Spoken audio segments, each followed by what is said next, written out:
대속의 은혜에 담긴 치유의 은혜, 대속의 은혜에 담긴 치유의 은혜, 이런 제목으로 같이 잠시 은혜 나누겠습니다.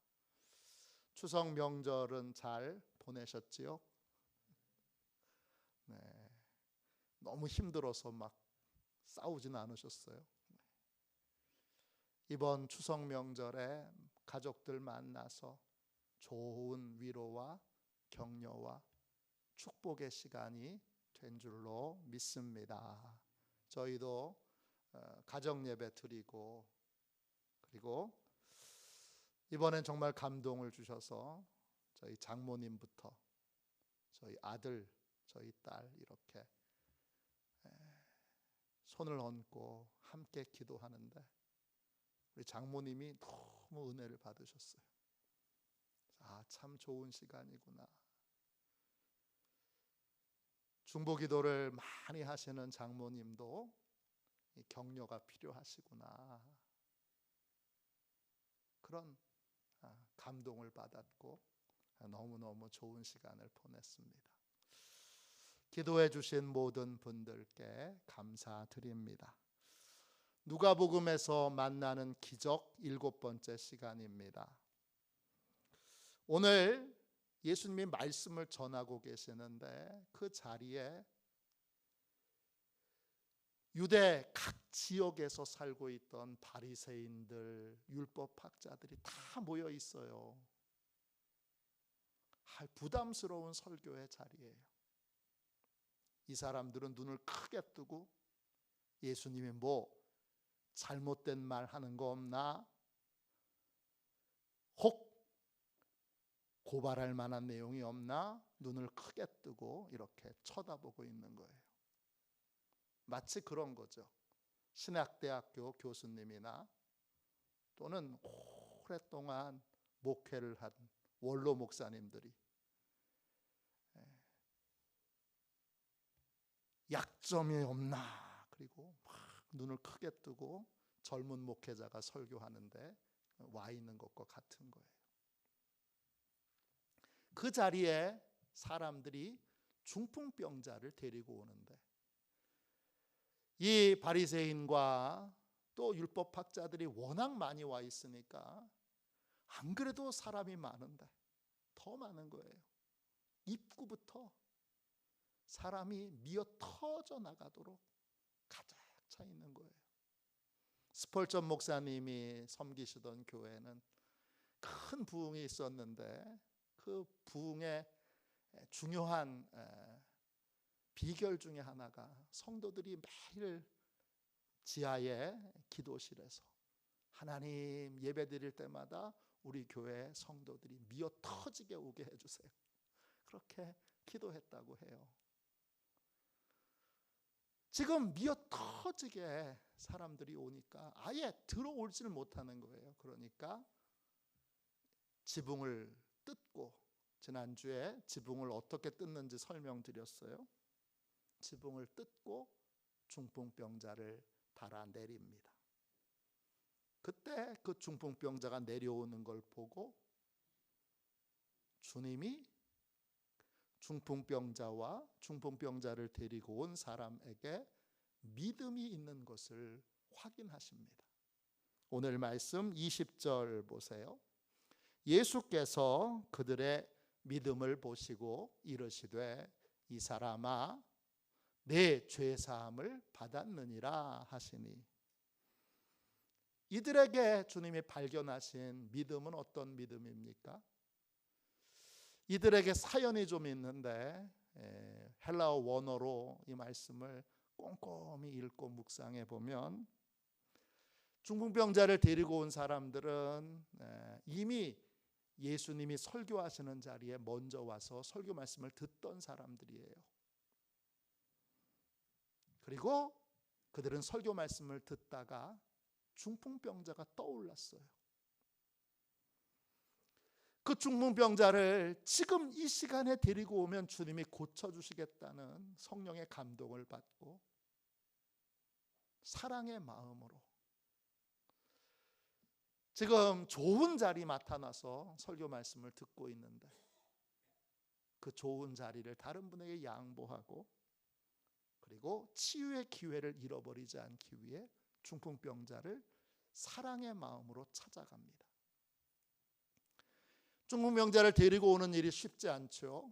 제가 충주에서 처음 목회할 때 거기에 중풍에 걸린 분이 계셨는데, 아내 집사님이 주일날 꼭 좀 데리고 오면 좋겠다는 거예요. 그래서 차를 몰고 가서 그분을 모셔오는데, 일으키는 것부터가 쉽지 않고, 이 등에 욕창이 나서 옷을 갈아입히고 또 물수건으로 닦고, 옷을 갈아입힐 때 그분은 힘이 없어서 안 되니까 제가 갈아입히는데, 속옷을 갈아입힐 때 얼굴이 빨개지고 참 어려워요. 그리고는 다 옷을 또 입히고 나서 업어서 들고 또 낑낑거리고 밖으로 나가서 그분을 봉고차에 태우고 다시 내리고, 그리고는 그때 본당 맨 앞에다가 눕혀놓는 거예요. 그리고 예배 드리는 거예요. 돌이켜보면 저만 수고한 게 아니라, 저만 용기를 낸 게 아니라, 그분 모시고 오는 게 굉장한 용기였는데, 매주마다 모시고 오는 게 쉽지 않았는데, 신기한 건 한 주 한 주 좋아져요. 제가 안수기도를 해준 것도 아니고 특별히 다른 어떤 게 아니라, 예배 자체에 하나님의 은혜가 임하고 하나님이 함께 계시고 예수님이 이곳에 계시니까, 성령의 은혜가 있으니까 한 주 한 주 좋아져요. 확실히 좋아져요. 그런데 그분도 매주마다, 이제 그 이후부터는 매주마다 예배를 드리기 위해 준비해서 오시는데, 얼마나 용기가 많이 필요했는지 몰라요. 중풍병자를 데리고 오는 게 사랑에 많은 수고가 있어야 되는 거예요. 또 그냥 데리고 올 수 없고, 이분은 제가 모시고 온 분보다 훨씬 더 중증이에요. 그러니까 업을 수가 없는 상태예요. 그러니까 이 사람을 네 사람이 들것에 이분을 눕히고 그렇게 들고 오는데, 와서 보니까 이미 꽉 차 있어요. 그러니까 옆에 계단으로, 지붕으로 올라가서, 지붕이 나무 판대기로 되어 있는 거예요. 그리고 거기다가 흙을 입혀놨을 뿐이에요. 그리고 이 집은 좀 잘 사는 집이었던 것 같아요. 그래서 기와를 얹어놨어요. 그 기와는 도자기로 만든 기와예요.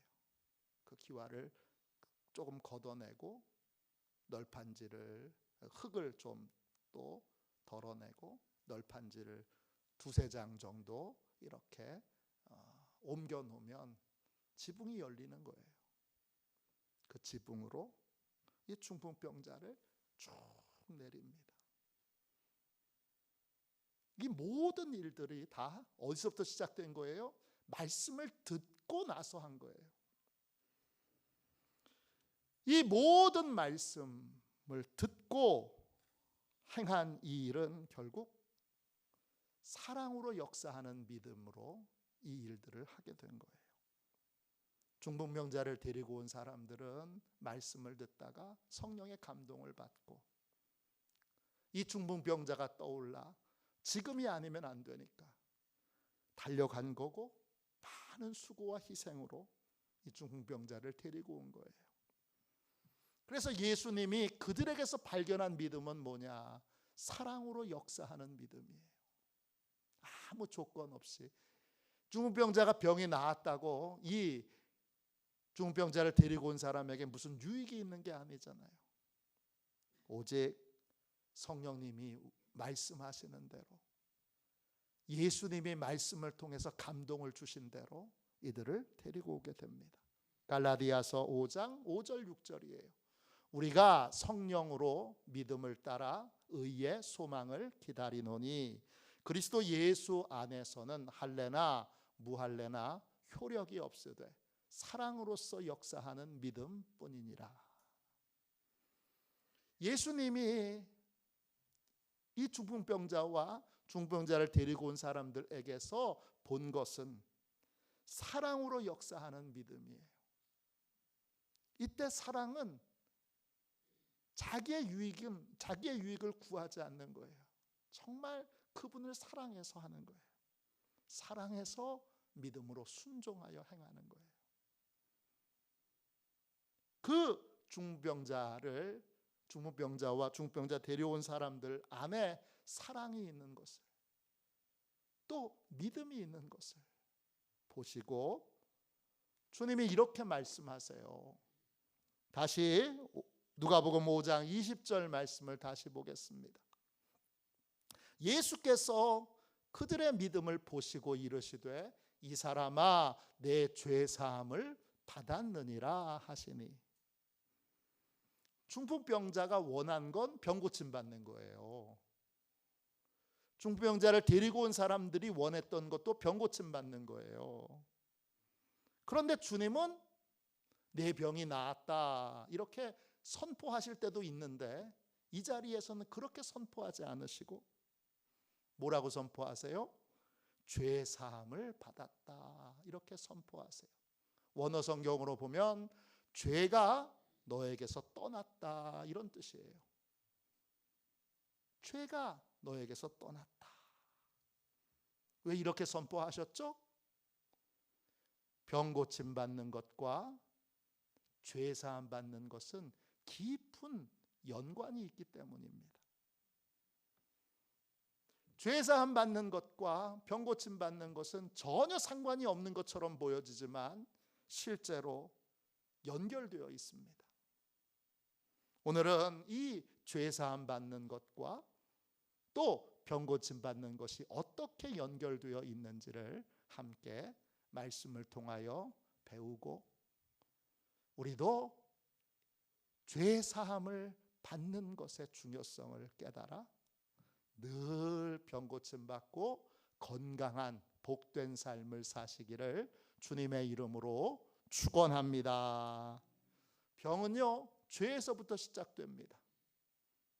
저도 이걸 믿게 되기까지 오랜 세월이 걸렸어요.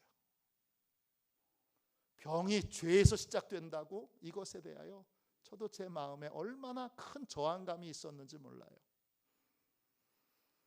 그런데 성경을 오랜 세월 동안 공부하면서 이제는 제가 주저하지 않고 병은 죄에서 시작되었습니다 이렇게 분명하게 말합니다.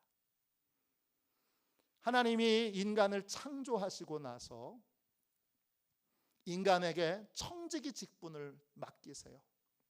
창세기 1장 28절이에요. 하나님이 그들에게 복을 주시며 하나님이 그들에게 이르시되 생육하고 번성하여 땅에 충만하라 땅을 정복하라 바다의 물고기와 하늘의 새와 땅에 움직이는 모든 생물을 다스리라 하시니라. 하나님이 인간을 만드시고 나서 하나님의 모든 것을 인간에게 맡기고 그리고는 하나님의 모든 것을 하나님의 뜻대로 다스려라. 그렇게 청지기 사명을 주세요. 청지기 사명은 청지기는 주인의 것을 맡아서 주인의 뜻대로 쓰는 사람들을 말해요. 그게 우리의 사명이었어요. 그런데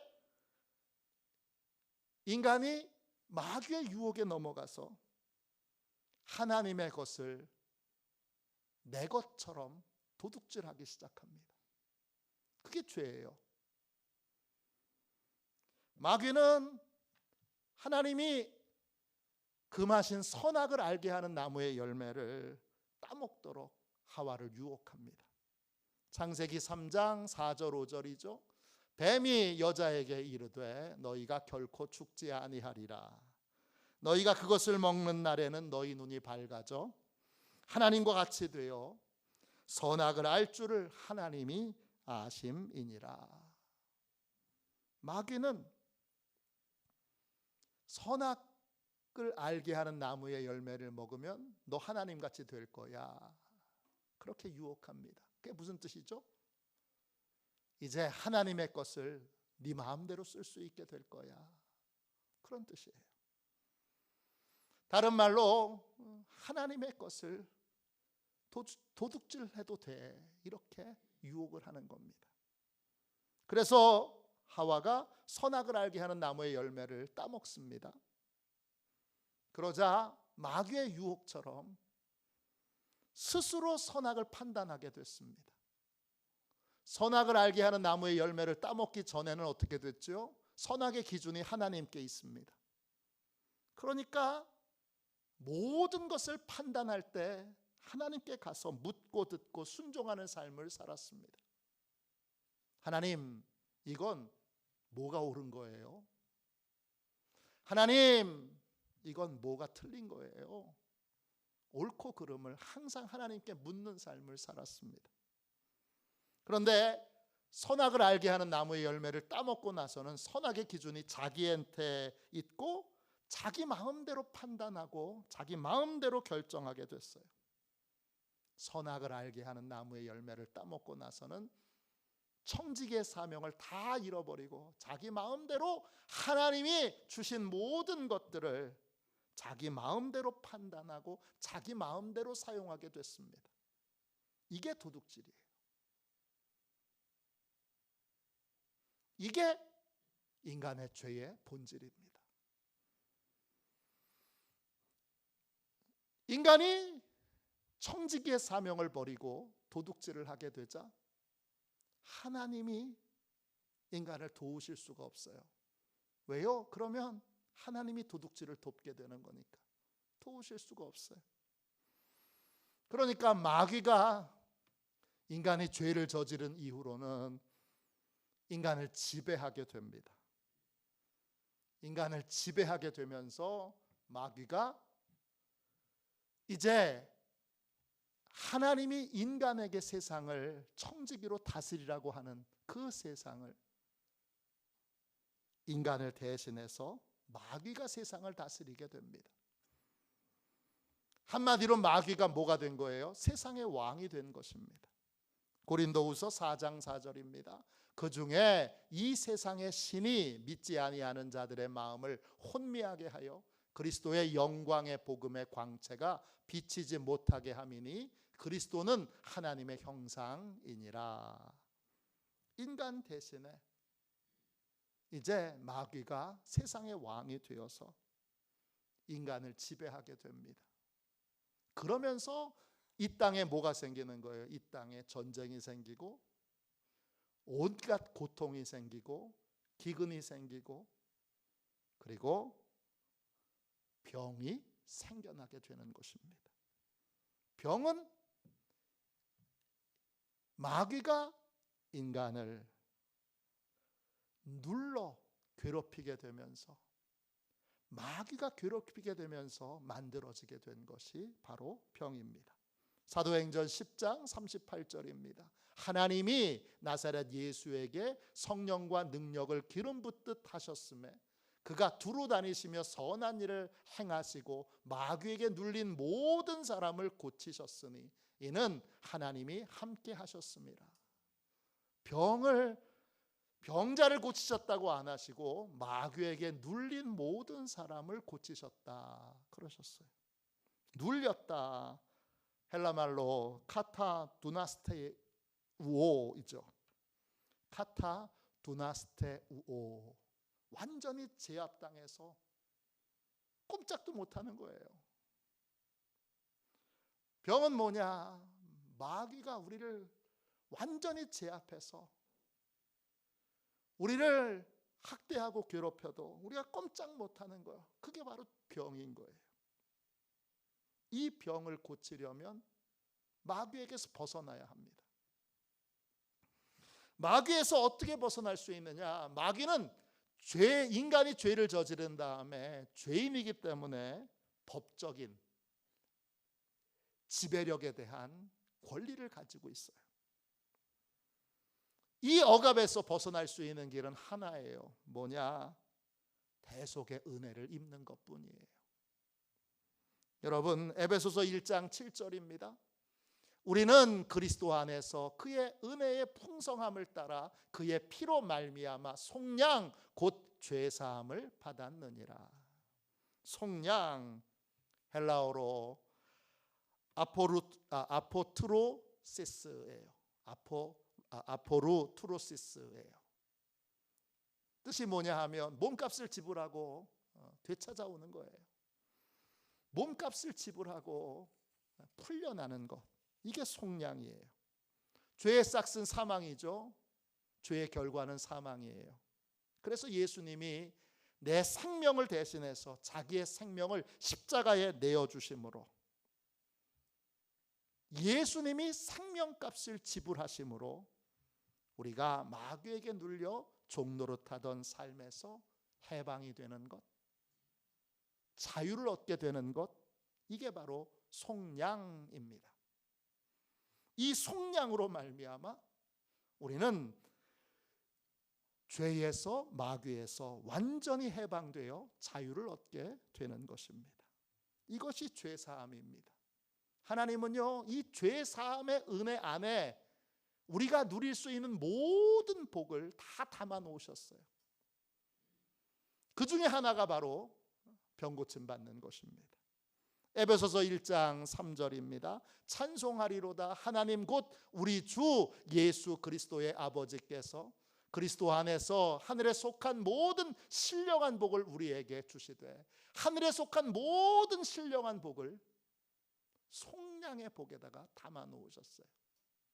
죄사함의 복은 죄사함의 복 하나가 아니라 우리가 이 땅에서 천국의 삶을 누릴 수 있는 모든 복과 은혜가 이 안에 다 담겨 있는 거예요. 이걸로 우리는 이 죄사함의 은혜로 병고침도 받고 인생의 모든 문제도 해결받게 되는 거예요. 시편 103편 3절부터 5절까지입니다. 그가 내 모든 죄악을 사하시며, 순서를 보세요.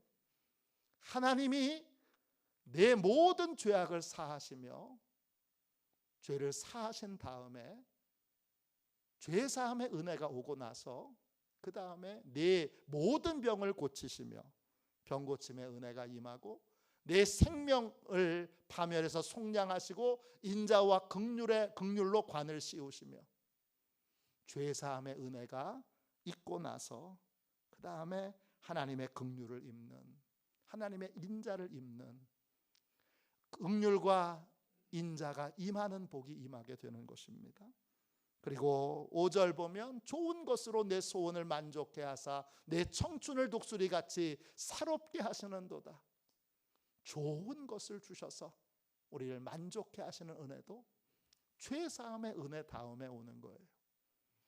청춘을 독수리같이 사롭게 하셔서 지치지 않는 인생, 넘어지지 않는 인생, 그리고 넘어져도 다시 일어나는 인생, 늘 좌절하지 않고 극복하는 인생을 살게 하는 은혜도 죄사함의 은혜로부터 비롯되는 것입니다.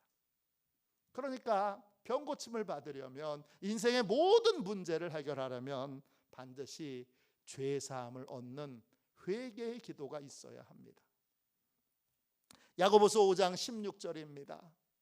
너희 죄를 서로 고백하며 병이 낫기를 위하여 서로 기도하라. 의인의 간구는 역사하는 힘이 큼이니라.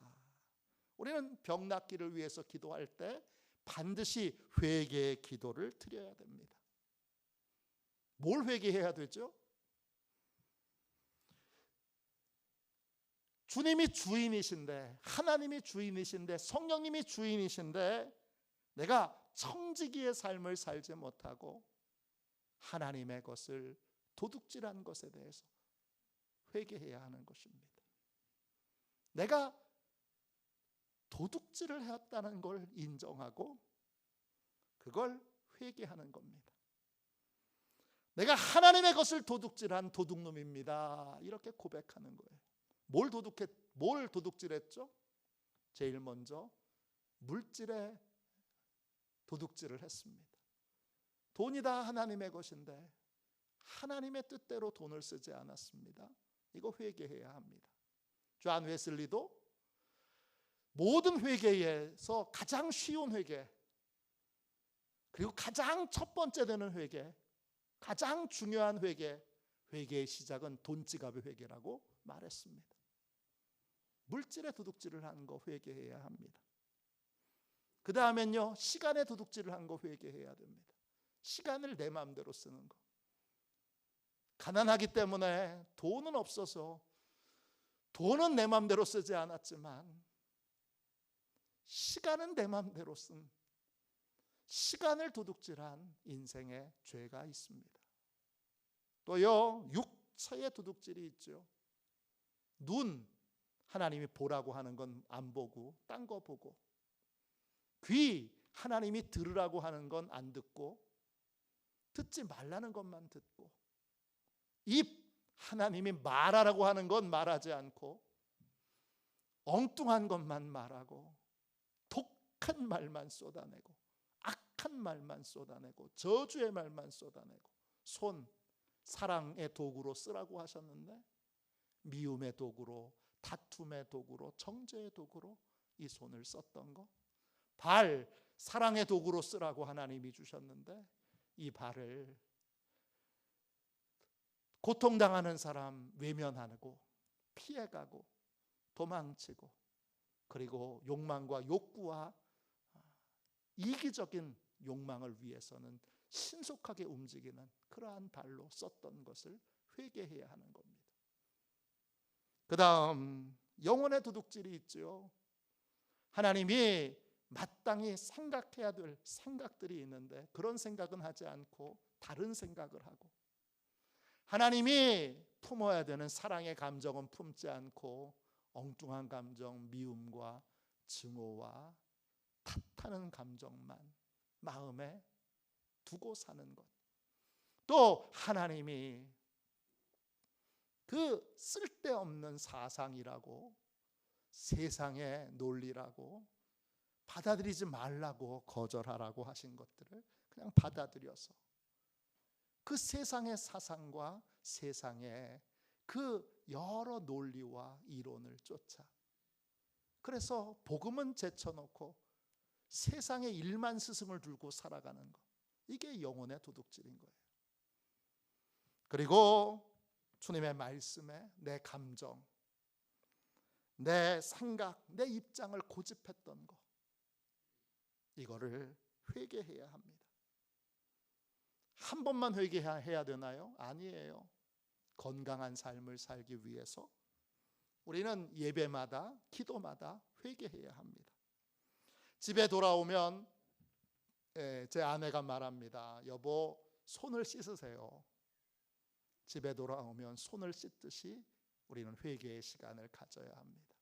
청지기로 삶을 살지 못했던 것들을 회개해야 되고, 예수님이 주인 되신 삶을 살지 못했던 것들을 회개해야 합니다. 자기 전에 몸을 씻듯이 우리는 매일 매번 회개의 기도를 드려야 합니다. 그럴 때 치유의 은혜가 임하게 되고, 그리고 건강하고 복된 삶을 사는 천국의 은혜가, 아담의 복이 회복되어 다시 이 모든 세상의 것들을 내가 다스릴 수 있는 권세를 가진 삶을 살 수 있게 되는 것입니다. 이러한 귀한 은혜가 저와 여러분에게 있기를 주님의 이름으로 축원합니다. 이 시간 우리 함께